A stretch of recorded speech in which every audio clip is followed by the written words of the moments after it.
Media की भूमिका लोकतंत्र में कितनी महत्वपूर्ण हो सकती है कि उसे हर उस संस्था ने या व्यक्ति ने लोकतंत्र के एक चतुर्थ स्तंभ के रूप में मान्यता दी है।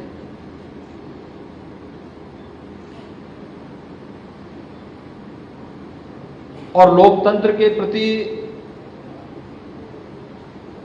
जो सबसे सजग प्रहरी के रूप में ध्यानाकर्षण का जो सबसे महत्वपूर्ण मुद्दा होता है, जो सभी अन्य तीन स्तंभों को किसी न किसी रूप में झकझोरता है, सही तथ्यों के नजदीक लाने का प्रयास करता है, जन सरोकार से जुड़े हुए मुद्दों जो किन्हीं कारणों से छूट जाते हैं उनसे जोड़ने का एक प्रयास करता है, तो उस महत्वपूर्ण स्तंभ का नाम है मीडिया।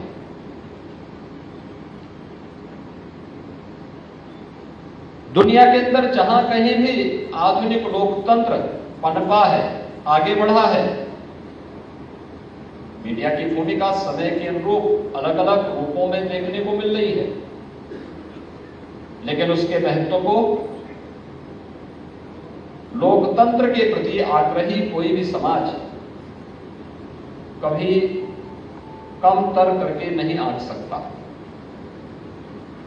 उसकी प्रासंगिकता लोकतंत्र के प्रति जब लोगों के मन में भाव आया होगा तब से ही किसी न किसी रूप में रही है, और आज के वर्तमान के कालखंड में तो इसकी कल्पना भी नहीं की जा सकती है कि मीडिया के बगैर लोकतंत्र की कल्पना हो।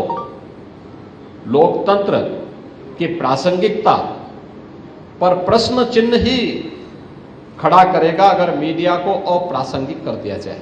जो निर्वाचित गोरखपुर जर्नलिस्ट प्रेस क्लब के जो हमारे पदाधिकारी हैं, उन सबको इस बात के लिए आश्वस्त करता हूं कि एक नए डायलॉग को स्थापित करने के लिए, मीडिया की इस सकारात्मक भूमिका को आगे बढ़ाने के लिए जिस भी प्रकार के सहयोग की आवश्यकता पड़ेगी, सरकार आपके साथ खड़ी होगी, क्योंकि वह अंततः समाज से जुड़ा हुआ कोई भी कार्य यह सरकार का ही कार्य होता है।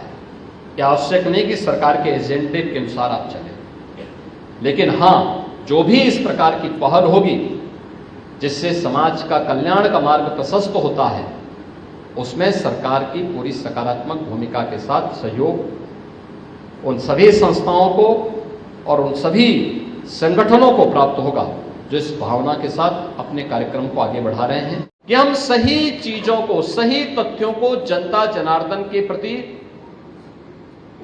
अपनी लेखनी के माध्यम से प्रस्तुत कर सकें। यह महत्वपूर्ण इसलिए है, चाहे वह विधायिका हो, कार्यपालिका हो या न्यायपालिका। याद रखना, कोई भी संवैधानिक संस्था अपने आप को लोकतांत्रिक व्यवस्था में जन सरोकारों से अलग नहीं रख सकती। आम जन से उसके संपर्क और संवाद और उसके प्रति उसकी जवाबदेही, उसकी संवेदनशीलता और उसकी कार्य पद्धति के माध्यम से दिखते हैं और दिखने चाहिए। लोकतंत्र नहीं होता तो क्या देश के अंदर जो आज विकास के प्रति और लोक कल्याण के प्रति एक सरकार पूरी संवेदनशील तरीके से निर्णय करते हुए उन्हें आगे बढ़ाने का काम कर रही है, क्या ये हो पाता? क्या देश के अंदर 25 करोड़ लोग गरीबी रेखा से उभर पाए होते, जिन्हें पिछले 10 वर्षों के अंदर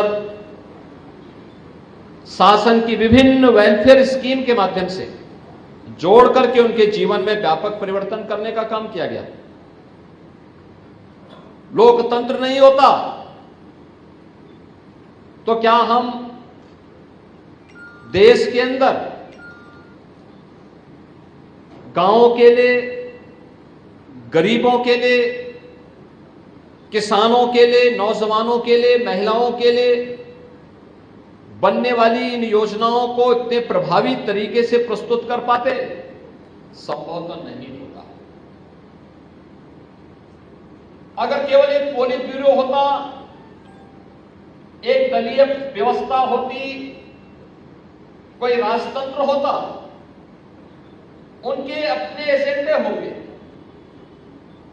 बहुत सारे राजतंत्र ऐसे भी रहे हैं जिनके लोकतंत्र के साथ, उन मूल्यों के साथ उन्होंने अपने आप को जोड़ने का प्रयास किया, एक नैतिक बल से उत्प्रोत होने का प्रयास किया।